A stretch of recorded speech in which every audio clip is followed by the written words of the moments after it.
No one ever told you the truth. Not your teachers, not your friends, not even the men you looked up to. They told you to be kind, to be soft, to be safe, to be the guy who listens, who remembers her coffee order, who replies instantly, who never forgets her birthday, to be emotionally available, vulnerable, sensitive, to open up, to never play games, to be the nice guy. And you tried so hard. You became her emotional pillow, her late-night comfort, the shoulder she leaned on after crying over someone else. You gave her your time, your attention, your empathy. You thought, if I just keep showing up, she'll see that I'm the one. If I'm different from the others, if I prove I'm not like the rest, she'll fall for me. If I love hard enough, she'll love me back. But something didn't add up, because the more you gave, the more she drifted. The more you opened up, the colder she became. The more honest you were, the more awkward the silence got. You kept showing your heart, and she kept hiding hers. You weren't chosen. You were passed over. You weren't the one she obsessed about. You were the one she felt safe around, but never craved. And no one warned you about this part.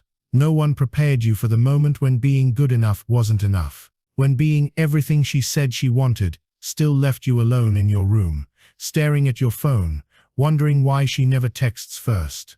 Here's the truth you were never meant to hear.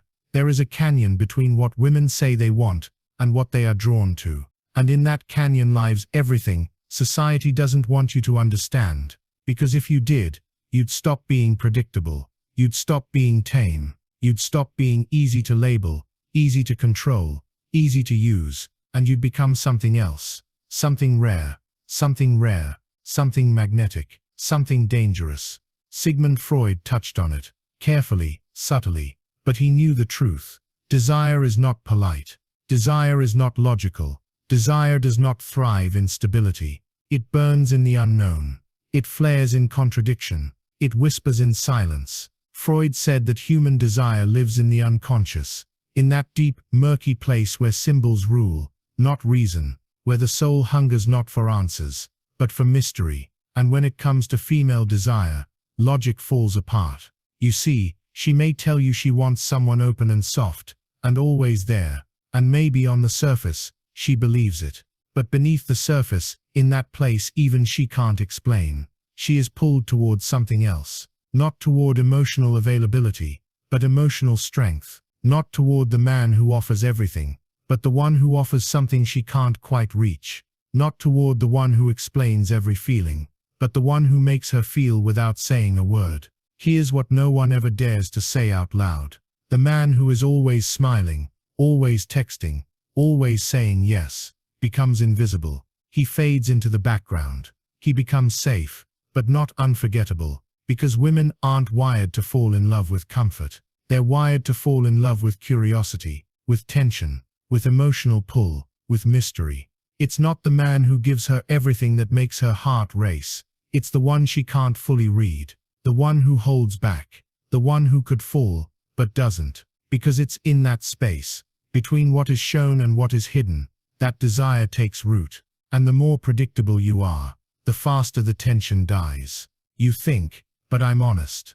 I'm showing my true self. Yes, but too soon, too eagerly, too desperately. You gave her all the answers, and now there's no reason to keep reading. It's not about being fake. It's not about playing games. It's about understanding polarity, the dance of masculine and feminine energy. You see, masculine energy at its core is stillness, direction, containment. Feminine energy is motion, emotion, chaos.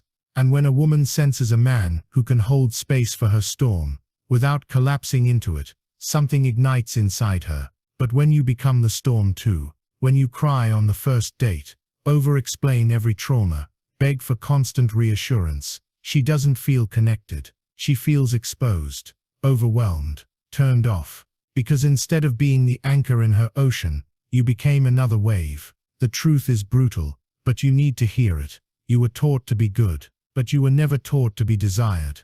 Desire isn't sparked by perfection. It's sparked by tension, by edges, by the silent confidence of a man who doesn't need to be needed. You weren't meant to beg. You were meant to become so whole, so grounded, that your presence alone speaks louder than words. The less you chase, the more they wonder. The less you explain, the more they lean in. It's not arrogance. It's not manipulation. It's internal power. And most men never develop it. They stay in boyhood, waiting, pleasing, hoping, softening, hoping that if they're nice enough, open enough, emotional enough, they'll be chosen. But the truth is, she doesn't want to conquer you. She wants to discover you. And for that, you have to give her something worth discovering. Not a list of your fears on the first date. Not a resume of how much you care. But a presence that makes her feel something she can't explain. That is the beginning of desire. And that's exactly what Freud tried to whisper to the world. Let me ask you something real. When was the last time she said she missed you? When you were always there? When was the last time she wondered what you were thinking? When you had already told her everything? When was the last time she felt the urge to chase you? When you had already made it painfully clear that you weren't going anywhere? Think carefully. You see, most men think relationships are built like houses, brick by brick, detail by detail, nice and neat. But what they forget is this. Desire is not a house. It's a wildfire. It doesn't thrive on structure. It doesn't feed on predictability. It doesn't get sparked by comfort or symmetry or schedules. Desire is born in contrast, in the unexpected, in the silence between words, in the tension between closeness and distance, in the pause before a reply, in the space where mystery still breathes. Predictability doesn't spark desire. It smothers it, because the moment she can predict your every move, you cease to be a mystery. And once you're no longer a mystery, you're no longer magnetic. Freud knew this long before modern psychology gave it a name. He understood that human attraction isn't crafted in logic. It's awakened in chaos, in the subconscious, in the irrational. And this is what most men never learn. You want to be the dependable one, the one who always shows up, always answers, always agrees. You want to be seen as solid, reliable, safe. But in her deepest, most primal instincts, safety is not what draws her in. It's unpredictability that lights the fire. It's not about being volatile. It's not about being careless or cruel. It's about being unreadable. Not because you're hiding something, but because you contain so much within you that she can't decode you with just one glance. Because here's the truth. Predictability is the enemy of fantasy. And fantasy, not logic, is where desire lives. The moment she thinks she knows you entirely, she stops imagining you. She stops dreaming about you. She stops wondering what's going on in your mind. And that's when the obsession dies. You're now familiar. You're now ordinary. You've gone from mysterious to manageable. And nothing manageable has ever sparked wild desire. But the man who doesn't reveal everything, the man who holds back a little, who doesn't rush to text back, not because he's playing games, but because he's living his life. The man who pauses before he speaks, whose gaze lingers just a second longer than expected, that man, he becomes unforgettable, because every moment with him feels like a discovery. Let's break the illusion you've been living under. You were taught that love is about consistency, and maybe it is, but desire is not. Desire is built on inconsistency, on rhythm, on pull and release, on closeness and space, on words and silence. The man who always responds the same way, who always gives the same affection, who's always there, always open, always pleasing, becomes predictable. And when you become predictable, you become boring. Think of it this way. Imagine your favorite song, the one you listened to 1,000 times, the one that gave you chills the first time you heard it. Now imagine hearing it on repeat, every hour, every day, for a year. Does it still move you the same way? Of course not. It becomes background noise. No matter how beautiful it once was, it fades into something forgettable, because you always know what's coming next. That's what happens when you become predictable. And here's the part that hurts.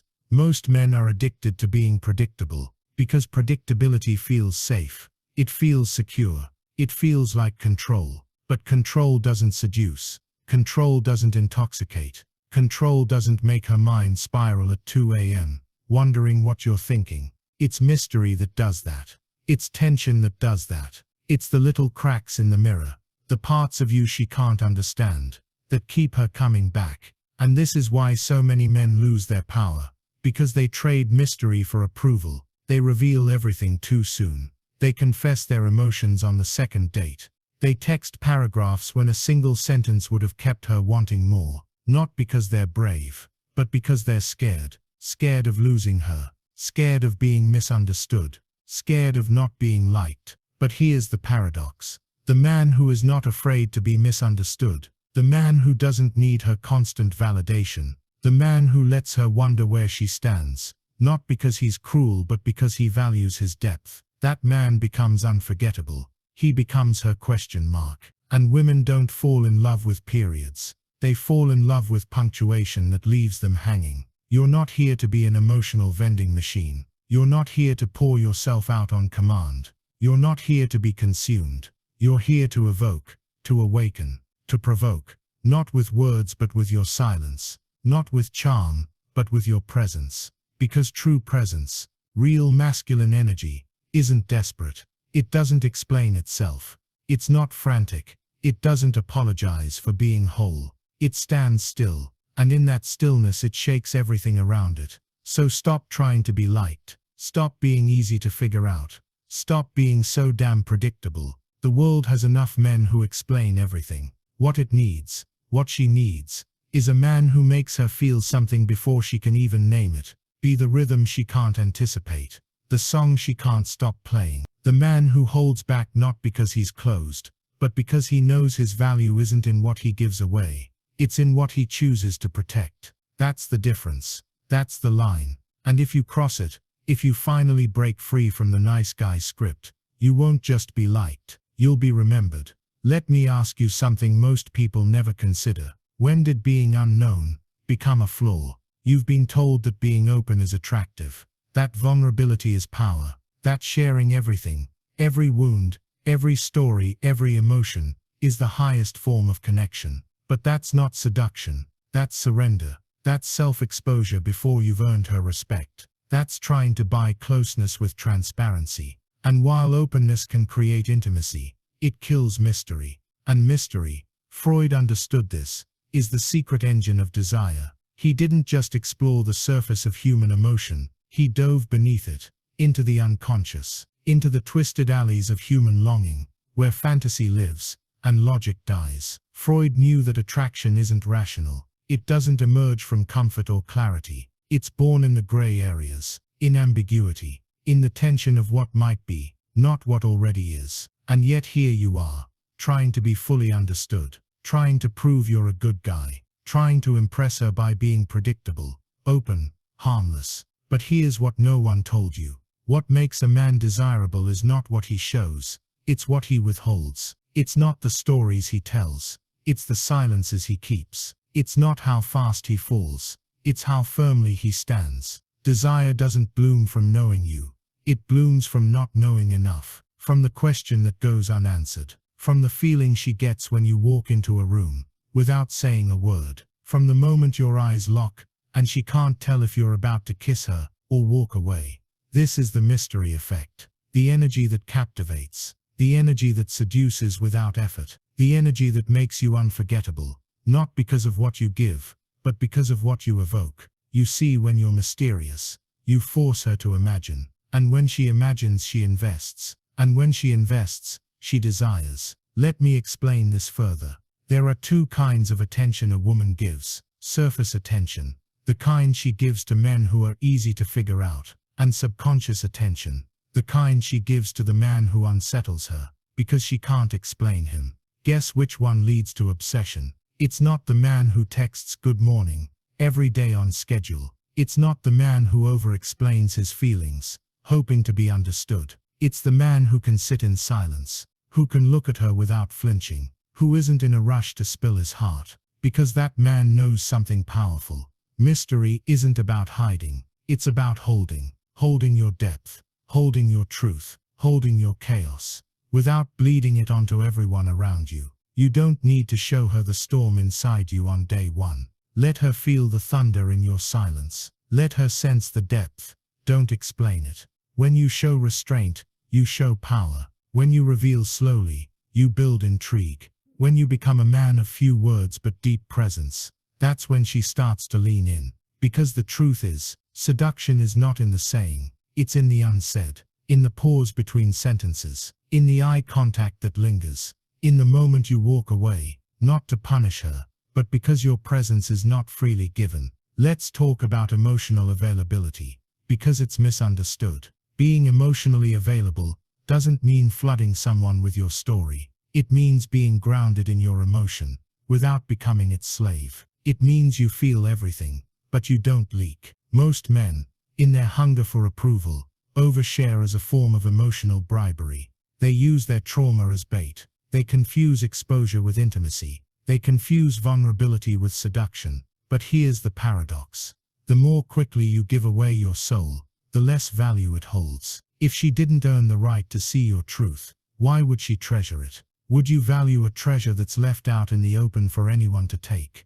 No. What's rare? What's hidden? What must be discovered? That's what becomes sacred. Freud called this symbolic desire. The urge not to possess something directly, but to touch what is sacred, distant, protected. That's what your presence must become. Not a product on display, but an experience behind a curtain.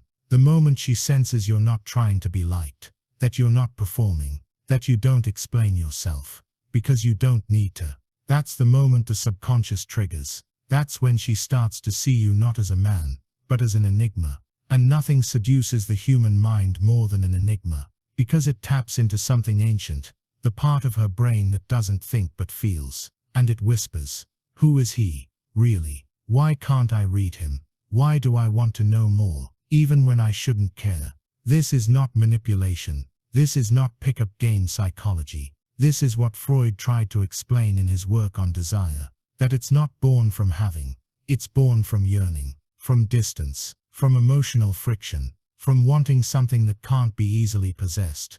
And you've been giving yourself away too easily. Not because you're weak, but because you were lied to. Taught to confuse exposure with strength. Taught to seek closeness before respect. Taught to be liked instead of being desired. Now is the time to reverse it.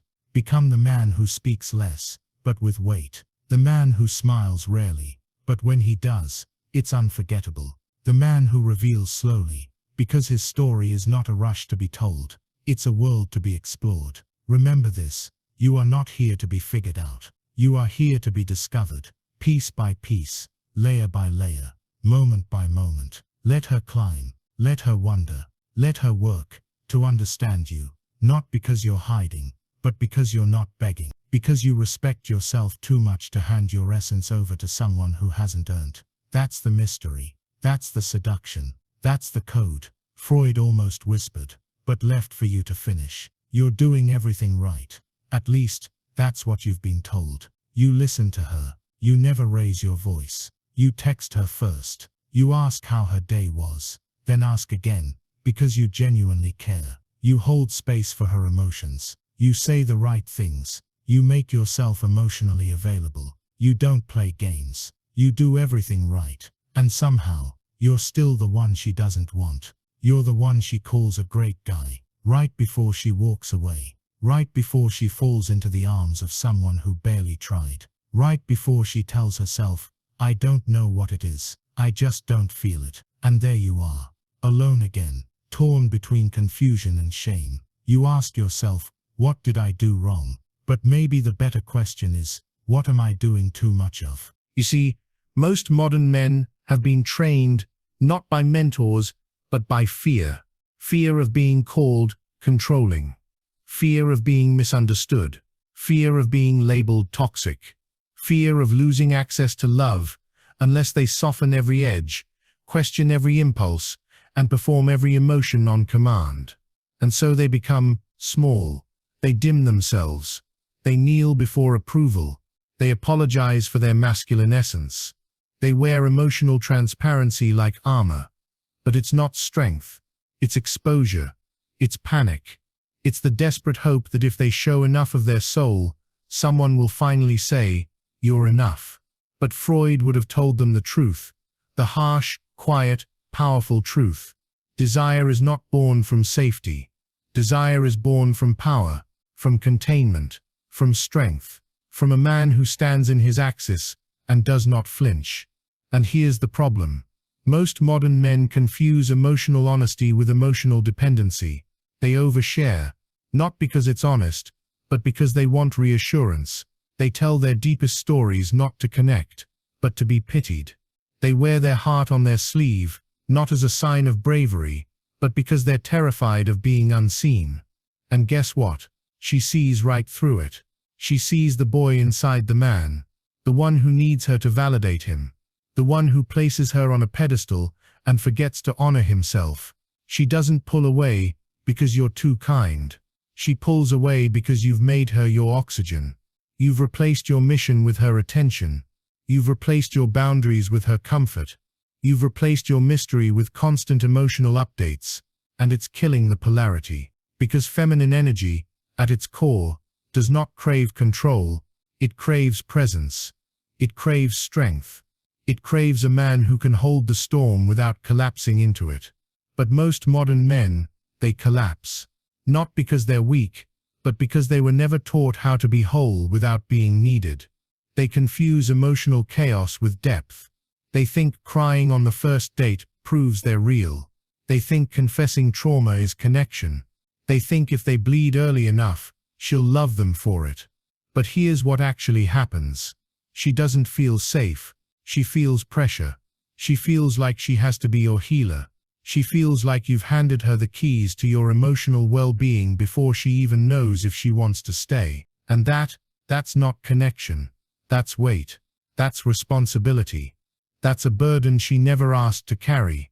You've made her your world, when all she wanted was to be invited into yours after you built it. So here's the brutal truth, Murshad. You are not supposed to dissolve just to be loved. You are not supposed to adapt to every emotional whim to keep her interested. You are not supposed to cry on cue, soften your voice, mute your desires, and mold yourself into what you think she wants. Because what she truly wants is a man who doesn't shape-shift for affection. A man who doesn't beg. A man who is already whole. Let's talk about doing the work. You've probably heard that phrase before. Men are told to do the inner work, to heal, to process, to journal their emotions. Yes, do the work. But not to win her over. Do it to reclaim yourself. Do it so your love isn't a cry for help. Do it so your presence isn't laced with insecurity. Do it so you can stand in front of a woman and not need her to complete you, only to meet you. Because love is not supposed to be your escape from yourself. It's supposed to be your expansion. And here's where most modern men fall short. They chase love like it's a rescue mission. They put her on a throne. They kneel emotionally. They surrender their edge. And then they wonder why she stops looking at them the same way. It's because the fire died. And not hers, yours. You killed it when you made her your prize. When you made her your validation. When you made her the one thing that could make or break your sense of worth. You forgot that a man without a sense of purpose becomes a man without gravity. And women, they don't orbit around men who have no gravity. They drift away. Freud might have said it this way. Desire is not rational. It doesn't follow rules. It doesn't obey emotional timelines. It responds to tension, to presence, to energy. And the energy of a man who values himself over the chase is addictive. So what are you doing wrong? You're making her your center. You're turning love into oxygen. You're trying to be perfect instead of powerful. You're collapsing instead of containing. You're adapting instead of leading. You're explaining instead of radiating. And now, it's time to reverse that. Rebuild yourself from the inside. Not for her, for you. So that when you stand in front of her, it's not with hope, it's with wholeness. And let her feel the difference. Because she will. She'll feel the man who doesn't rush to please, who doesn't seek permission, who doesn't hand over his soul on the first date. She'll feel the tension, the pull, the spark that only lives between two people who respect themselves enough not to beg. That man. He's rare. He's unforgettable. He's the one she dreams about. Not because he chased her, but because he left space for her to chase him. You've heard it your whole life. Just be yourself. Open up more. Let her in. but they never told you how much of yourself to give. They never taught you where to stop, where to hold the line. Because there's a fine edge between honesty and exposure, between intimacy and collapse, between connection and need. And most men, they never learned the difference. They think love means saying everything, revealing everything, feeling everything, feeling everything, out loud, all the time. They call it being real. They call it being open. But what they don't realize is this: they're bleeding and calling it love. You see, in a world where everyone is oversharing, over-talking, over-explaining, there is one trait that quietly becomes magnetic: self-control. Not coldness, not emotional shutdown, not distance for the sake of power, but true grounded silent self-mastery. That rare energy of a man who feels everything and still chooses what to show. A man who doesn't flinch when she cries, who doesn't chase when she pulls away, who doesn't crumble when things become uncertain, because his center, his emotional axis, isn't controlled by the external. He is not addicted to validation. He is not a prisoner of impulse. He does not seek to be understood in order to be at peace. That kind of man, unshakable, undeniable, unforgettable. Because self-control, true self-control, is erotic. It's rare, it's raw, and it's real. Freud knew this. He didn't call it erotic. He called it sublimation, the transformation of primal impulses into higher forms of expression. You feel desire, you feel rage, you feel chaos. But instead of exploding, you channel it, you contain it, you transmute it into energy that others feel, even when you don't say a word. That's not repression, that's alchemy. Because any man can shout, any man can beg, any man can overshare, hoping to be loved for his transparency.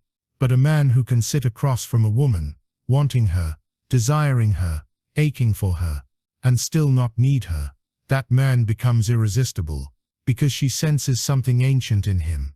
She senses that he's not a boy seeking approval, but a king guarding his temple. He's not hiding, he's holding, not because he's afraid to show himself, but because he understands this truth: what is revealed too soon loses power. Let me say that again. What is revealed too soon loses power. Self-control is not about building walls. It's about knowing the weight of your presence, knowing that your energy is not free, that your time is sacred, that your attention is an offering, not a habit. And when a woman feels that, when she feels that your desire doesn't beg, that your love doesn't plead, that your silence doesn't equal absence, but depth, that's when the fire starts, because you've become rare. In a world of men addicted to external validation, you've become a source of inner stillness. You become the storm that never needs to break. And here's the paradox: the more you control yourself, the more intensely she desires you. Not because you're playing hard to get, not because you're manipulating, but because you've become a container for chaos, hers and yours. And women crave containment, not emotional passivity, not robotic stoicism, but containment, the ability to hold deep feeling without losing yourself. It's the look in your eyes that says, I feel this, but I am not ruled by it. I want you, but I don't chase you. I love you, but I am whole without you.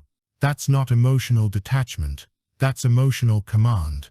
And in the presence of that kind of man, her defenses melt, her mask drops, because she finally feels something she hasn't felt in a long time: safety. Not safety in your words, not safety in your availability, but safety in your grounding, in your ability to feel the storm and not flinch. You become the eye in the hurricane, the calm that doesn't need to be loud, the man who doesn't need to impress, because his presence speaks louder than any performance. So here's the brutal truth, Merched. You've been taught to express, but not to contain. You've been told to talk, but not to hold the space between words. You've been taught to seek softness, but not to master tension. And yet, tension is what builds attraction. Tension is what sharpens seduction. Tension is what makes her lean in, not run away. Because in that space between your want and your restraint, that's where desire lives. It's in your silence, in your slow movements, in your unwavering eye contact. It's in your ability to desire without begging, to love without attaching, to crave without losing yourself.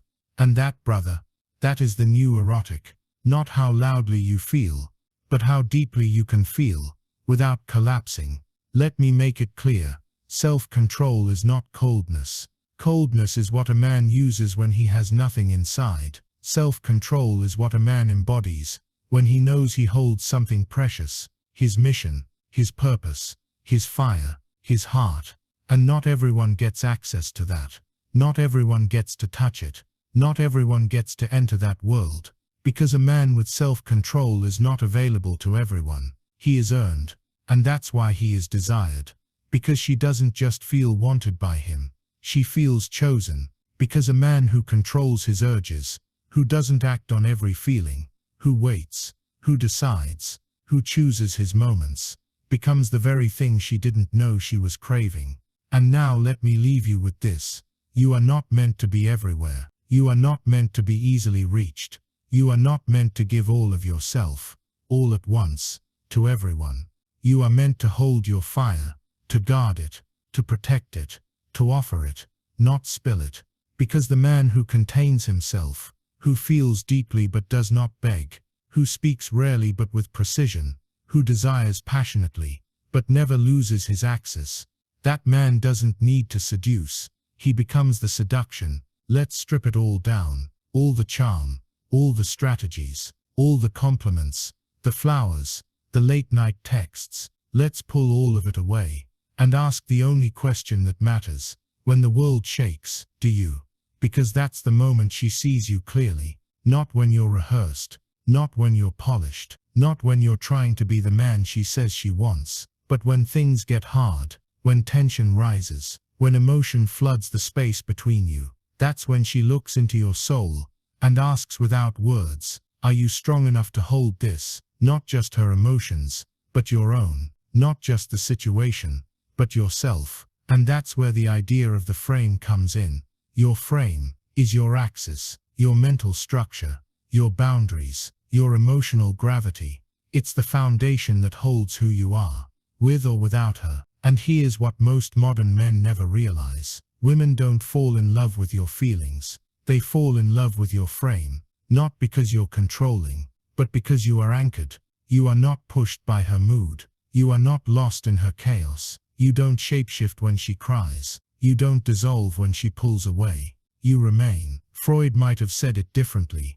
He would have pointed to the unconscious, to that part of her psyche that doesn't understand words, but understands presence. That part of her that doesn't fall for the man who gives her everything, but for the one who holds everything and still stands tall. Because here's the truth. She doesn't want to be your everything. She wants to know you have something bigger than her. A mission, a center, a frame that was built before she arrived, and will remain long after, whether she stays or not. And when she senses that, something powerful ignites inside her. Because in a world where most men crumble at the first sign of feminine intensity, the man who stays still, not stubborn, not cold but still, becomes magnetic. That stillness, that inner clarity, that refusal to abandon your values just to be liked, that's what makes her trust you. Not just emotionally, biologically. She feels safe, not because you gave her comfort, but because you gave her certainty. Certainty that you are your own man. Certainty that you do not bend in fear. Certainty that your yes means something, and so does your no. Let me break it down even further. Every man lives in one of two frames. The reactive frame, where your self-worth is controlled by her attention, her responses, her validation, or the grounded frame, where your self-worth is sourced from within, from discipline, from vision, from your ability to sit with your own discomfort without collapsing. The reactive man texts her when he's anxious, says yes when he wants to say no, apologizes for who he is, begins to mirror her chaos instead of containing it. And what happens? She loses respect. She loses curiosity. She feels the burden of emotional leadership. And that Murshad is a desire killer. But the grounded man, he can hold her chaos and not join it. He can hold her passion and not be consumed by it. He can look her in the eye when she's trying to provoke him and stay still, not because he doesn't care, but because he doesn't need to perform. That's the frame that doesn't shake. That's the man she can surrender to, not because he dominates, but because he doesn't dissolve. Now let's make this practical. What does it mean to build that kind of frame? It means you know your values. You've defined your boundaries. You do not emotionally overextend yourself just to be loved. You do not explain your worth. You live it. You are not available to everyone, and especially not to those who disrespect your essence. It means you are a man of inner standard, and that standard, it creates tension. It creates desire, because it makes her feel like she has to rise to reach you, not the other way around. Freud hinted at this in his writings on authority and desire, that what awakens longing is not familiarity, but distance, not accessibility, but selective presence, not overexposure, but layered mystery, and a strong frame creates exactly that. It's the man who holds his peace, even when she's testing his limits. It's the man who doesn't correct her feelings, but also doesn't contort himself to fix them. It's the man who can sit in silence after she pulls back and not chase, because his world does not shrink in her absence. That energy, it's rare, it's dangerous, and it's unforgettable. She may not know how to explain it, but she will feel it, in her chest, in her spine, in the way she breathes deeper around you and doesn't know why, because the frame is not what you say, it's what you hold. Now here's where it gets deeper. Your frame isn't just for her, it's for you, because the more you betray your own structure to win affection, the more you disappear from yourself. You begin to resent her. You begin to doubt your worth. You begin to collapse in ways you can't even see. That's why men with no frame are always tired, always frustrated, always waiting for someone to choose them, while they've never truly chosen themselves. So here's your invitation. Choose your path. Choose your discipline. Choose your peace. Choose your boundaries, and then guard them with silence, with stillness, with unwavering presence. Because the woman who is truly ready for a man doesn't want someone who gives her everything she asks for. She wants someone who makes her ask the real question, am I ready for him? Not for his attention, not for his praise, but for his energy, his stillness, his discipline, his mystery, his unshakable frame. There's a moment when she's laughing with you, and then out of nowhere she pauses, just a breath, just a glance, just a flicker of stillness in her eyes, and something shifts inside her, not because of what you said, not because of what you gave, but because of what you didn't. You didn't rush to explain yourself. You didn't try to win her. You didn't need to be seen. You simply were. And in that silence, something unfamiliar crept in. Vertigo. Not fear, not panic, not anxiety, something deeper, something primal, that trembling in the chest, that ache between comfort and hunger, that delicious dizzying sensation of not knowing where she stands, but craving to know more. That Murshid is the vertigo effect, the moment she no longer sees you as a man she understands, but as a mystery she cannot stop thinking about. It's not built on logic. It's not built on perfection. It's not even built on words. It's built on emotional gravity. Because obsession is not born from what's explained. It's born from what's left unsaid. That moment when she leans in not because you pulled her, but because your stillness created space for her to fall. Freud danced around this idea when he spoke of unconscious desire, that it's not the man who fills every gap who creates longing. It's the man who leaves space, space to wonder, space to question, space to feel. And this is where most men fail. They rush in to close the gap, to erase the mystery, to make her comfortable, too soon, too much, too fast. They explain their every move. They overvalidate. They remove all risk, all tension, all hunger. And then they wonder why she loses interest. It's because the mystery is dead, and with it, desire. You see, obsession, real obsession, is not sparked by logic. It's sparked by the inability to map someone completely. It's when her mind can't finish the sentence, when her body reacts before her thoughts can catch up, when her soul is drawn forward, but can't explain why. And the man who creates that, he doesn't beg, he doesn't chase, he doesn't perform, he simply understands the value of holding back, not from fear, but from power. Because what is rare, what is sacred, what is not given freely, becomes unforgettable. Let me give you the truth most will never say. If she can explain you, she will forget you. If she can't explain you, she will obsess over you, not because you're manipulative, not because you're playing a game, but because you've awakened something she thought only existed in books, or in a past she never dared to revisit, something she buried beneath rules and routines.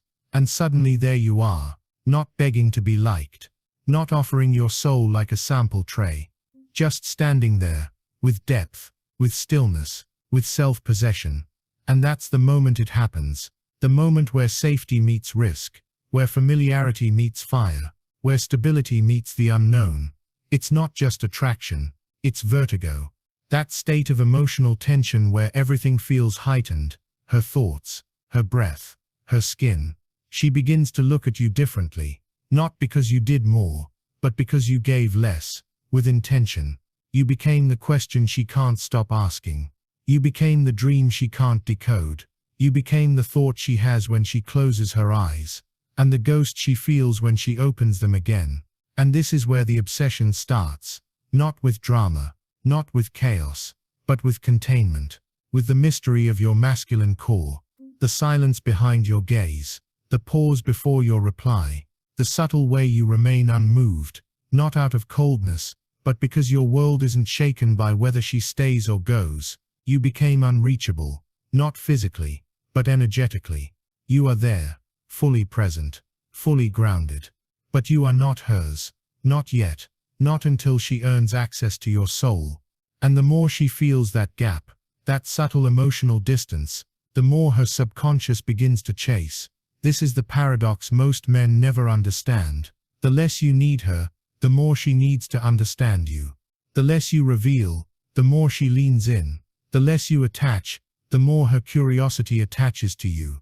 And it's not about being distant, it's about being deep. So deep that she senses it, but can't touch it. So layered that she keeps peeling, hoping the next time she'll finally get to the center. And when she doesn't, she thinks of you more. Because the brain can only rest when it finishes the puzzle, and you are the unfinished puzzle, not by accident, but by design. Because you are a man who doesn't overshare, who doesn't overgive, who doesn't collapse under pressure. You hold tension like a sculptor holds clay. You speak when it matters, not just to fill the air. You love, not with desperation, but with sovereignty. And that, Murshad, is what builds obsession. That is the vertigo effect. You've become the man who could have her, but doesn't need her. The man who listens, but doesn't lose himself. The man who desires, but does not chase. Because you know the truth Freud hinted at, but never shouted. Desire is not born from possession. It's born from proximity to the unknown. And in that place, where her mind can't rest, where her heart doesn't know if it's safe, where her body leans closer while her thoughts scream caution, that's where you live, right on the edge, where obsession begins. Let me tell you something most men don't want to hear. You are not just light. You are not just the calm voice, the reassuring presence, the nice smile that makes her feel safe. That's only half of you. And if that's all she ever sees, she'll never truly want you. Because desire doesn't live in the light alone. It lives in contrast, in tension, in the space between the angel and the animal. She doesn't want a saint. She doesn't want a savior. She wants the man who knows how to burn, and still chooses not to. The man who can be fire, but holds it in his chest like a secret. The man who can be ice, but melts at just the right moment. The man who is soft when he chooses to be, not when he's expected to. She wants duality, because duality is what makes you real, what makes you human, what makes you dangerous, not in action but in energy. You see, a man who's always calm, always pleasing, always emotionally clean. He's not attractive, he's forgettable, he's safe, he's nice, but he's also flat. There's no edge, no depth, no shadow, and without shadow, there's no fire. Because fire is born in the places you hide, in the parts of yourself you're scared to reveal, in the raw, unfiltered impulses you've buried under performance, politeness and fear. But here's the twist. She doesn't want you to be a slave to those impulses. She wants to feel that they exist, and sense that you've mastered them. That's what seduces her. That's what pulls her in. The man who has chaos, and doesn't unleash it. The man who could dominate, and chooses restraint. The man who could explode, and instead offers stillness. Because in that restraint, there is power. In that contrast, there is mystery. In that balance, there is magnetism. Let's go deeper. Freud spoke often about repression, but what he really pointed to was the hidden shadow self, the part of us that society taught us to bury, the anger, the lust, the rage, the ambition, the raw, unpolished hunger. We were told to hide it, to numb it, to be nice. But when you amputate your shadow, you amputate your fire. You become too clean, too palatable, too polite. And that's why she forgets you. Because you never revealed your edge. You never allowed your fire to flicker behind your eyes. You never made her feel the presence of something unpredictable beneath the surface. And here's what most men don't understand. Women don't fall for perfection. They fall for polarity. She's drawn to the man who can make her feel both safe and unsettled, who can cradle her heart and spark her mind, who can calm her storm and ignite her body, the one who can touch her softly, but has eyes that say, I could break you if I wanted to. Not because he would, but because he could. That's the shadow, that's the fire, and that's what most men hide. But the man who learns to integrate it, not deny it, becomes irresistible. Because now he's not just kind, he's complex. Now he's not just present, he's dangerous. Now he's not just charming, he's untamed. And it's that untamed edge that awakens her deepest desire. Think of it like this. She doesn't want a man who's always cold, but she also doesn't want a man who's always warm. She wants the man who can be both, but never when she expects it. Because surprise is erotic, unpredictability is magnetic. Duality is unforgettable. She doesn't want to know exactly how you'll react. She wants to feel like anything is possible when she's with you. That she could touch your chest and feel peace one moment and fire the next. That's not instability. That's emotional range.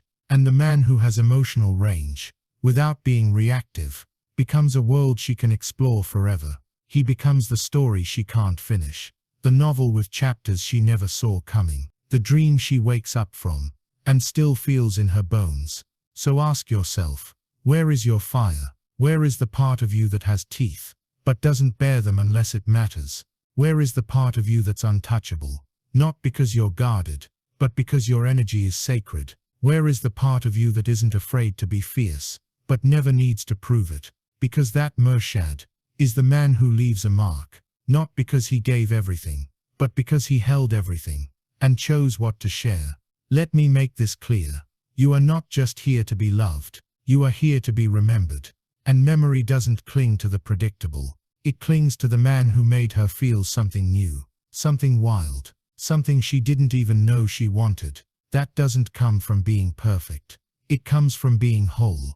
Wholeness means holding both your darkness and your light, not apologizing for either. It means being a man who can contain his shadow, channel his fire, and never betray his stillness. She will feel that. She will sense it in the way you walk into a room, in the way your gaze lingers, not to seduce her, but because you already know who you are. And that's what makes her full, not into comfort, but into vertigo, into the tension of opposites, into the pull of mystery. Because you're not trying to be the best man she's ever met. You're becoming the most unforgettable one. There's a moment every man must face. A moment that doesn't come with fireworks or applause. It comes in silence, alone, at 2 a.m., when no one is watching, when the woman you thought would stay, didn't, when the love you gave so freely wasn't returned, when you feel that ache in your chest, not just because you lost her, but because you lost yourself chasing her. That's the moment you realize you've been trying to be loved, not trying to become whole, not trying to become powerful, just trying to be loved. And that Murshad is the wound, the silent, hungry place inside a man who was never taught where his worth truly lives. So he seeks it, in women, in attention, in approval, in affection that always slips away. Because the more you try to be loved, the less you become the man who is actually worth loving. Let that settle. We live in a world where men are starving for connection, but they don't know how to feed themselves. So they chase validation like oxygen. They build their self-worth out of compliments. They sculpt their identity from how much attention they can get. And they call that love. But it's not love. It's dependence, dressed in romance. It's emotional poverty, wearing a smile. And Freud would have recognized it instantly. He wrote of this, not just as individual suffering, but as a cultural epidemic. A man's longing for the mother in the lover. The search for security in seduction. The craving for identity in someone else's gaze. But what if I told you this? The moment you stop needing love is the moment you become magnetic. Not because you stopped caring, not because you became cold, but because you finally became full. You stopped chasing approval because you approved of yourself. You stopped proving your worth because you finally believed in it. You stopped trying to be chosen because you had already chosen yourself. Let me say this clearly. A man who does not need to be loved becomes a man who can love from abundance. He gives without agenda. He holds space without collapsing. He listens without trying to impress. He walks away when respect is gone, not out of pride, but out of peace. Because his world is not built on anyone else's affection. It's built on his presence. And presence, real presence, is the most attractive force in the universe. Think of the people you can't forget. The ones who left a mark on you. It wasn't because they begged to be remembered.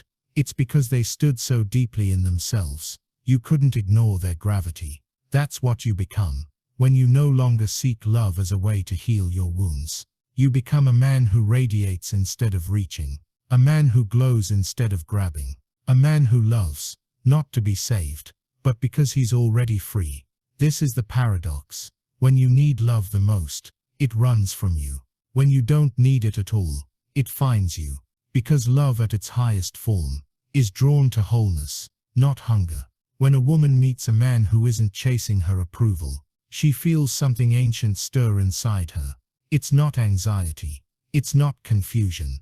It's respect. She may not even understand why, but something in her recognizes it. This man is different. He's not performing. He doesn't need me, but he wants me. And that Murshad is the most powerful place a man can stand. Wanting, without needing. Loving, without losing himself. Desiring, without begging. You see, the man who needs love is always at risk. One text unanswered, and he spirals. One cold glance, and he panics. One day of silence, and he forgets who he is. But the man who is rooted, who is full, who is focused on his purpose, his body, his mind, his craft, he doesn't beg for affection. He attracts it, not through charm, not through performance, but through clarity. He knows who he is. He knows what he's building. And he knows that love is a gift, not a crutch. He doesn't ask, how can I be loved? He asks, what do I love enough to protect my soul from being sold? That's real masculinity. The power to walk away, not because you're hurt, but because you're sovereign. You don't explain your value. You live it. You don't convince her to stay. You let her feel what it would mean to lose you. And that is unforgettable. Because she's been with the men who begged. She's been with the men who overshared, overgave, overchased. But you are the man who knows, who holds, who contains. You are the man whose love is a choice, not a reflex. And that choice means everything. Now let's go even deeper. There's a reason the world fears men who don't need love. Because they are free. Free from manipulation. Free from social expectation. Free from the game. You cannot control a man who does not chase validation. You cannot guilt him into submission. You cannot mold him with pressure. He will listen, but not bend. He will feel, but not drown. He will love, but not drown. He will love, but not abandon himself. This is what we need more of. Men who can hold their emotional power without outsourcing their identity. Men who can open their heart, without making it someone else's job to fill it. Men who can love deeply, but never forget who they are. You don't need to stop loving. You just need to stop needing love to prove you're worthy of it. Because the moment you realize that your worth was never hers to give, you step into a power that cannot be taken. And when she meets that man, that fire, that stillness, that clarity, she doesn't want to escape it. She wants to earn it. Because suddenly, you're not just a man she likes. You're a man she respects. A man she fears losing. A man she cannot forget. There's one final truth. The one no one wants to say. The one buried beneath every heartbreak, every rejection, every moment you felt invisible. And it's this: you were never meant to beg. Not for love, not for attention, not for a place in someone's life. But that's what they taught you, isn't it? They taught you to lower your tone, to shrink your voice, to soften your power, to wait, to please, to become agreeable, just to be seen. They taught you that if you showed up more, if you tried harder, if you exposed every part of yourself on the first night, your wounds, your dreams, your fears, she'd finally love you. But all that did was make you forget the one thing that ever truly mattered: yourself. The man who begged, he wasn't weak. He was just afraid. Afraid of not being chosen. Afraid of being left behind. Afraid that his worth only existed in someone else's eyes. But I need you to hear this now. Not as poetry, not as philosophy, but as something primal. Begging is not love. It is self-abandonment. Because every time you bent your spine to be accepted, every time you texted when your gut said no, every time you apologized for wanting more, you weren't being kind. You were being terrified. You weren't being vulnerable. You were leaking. You were asking someone else to hold the parts of you that only you were born to hold. And that's why it never worked. That's why it always fell apart. Because no woman, no matter how beautiful, how kind, how soulful, can complete a man who has left himself. So here's the truth no one gave you. You are not here to be chosen. You are here to choose. To choose your standard. To choose your silence. To choose your power. Because the man who chooses himself, he doesn't beg. He doesn't chase. He doesn't explain. He stands. And that stillness, that is what women remember. That is what the world respects. That is what makes your presence unforgettable. Because when a man no longer begs, he no longer bargains. He no longer bargains. He no longer sells himself at a discount. He no longer edits his truth to be liked. He walks in knowing, if I must dim to fit, then I do not belong there. Freud never said it outright, but his work whispered it. That at the core of every desire, every craving, every compulsion, lies a buried truth, that we're not actually chasing people. We're chasing how we want to feel about ourselves. And when a man begs for love, he's not chasing her.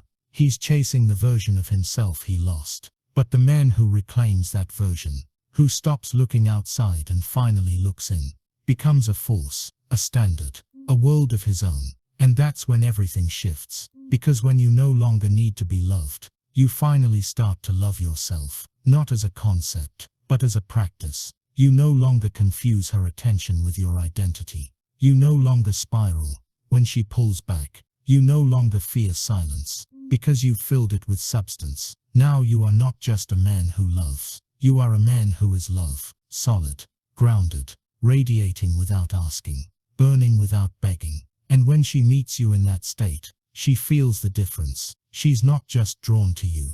She is magnetized, not because of what you say, but because of what you don't. Not because you chase her, but because she senses that you were never meant to chase anyone.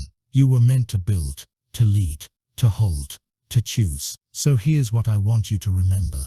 Tattoo it to your soul, if you must. If you have to beg to be loved, you are in the wrong place. If your voice trembles just to be heard, if your boundaries collapse to be kept, if your soul must shrink just to be desired, that is not love, that is erosion.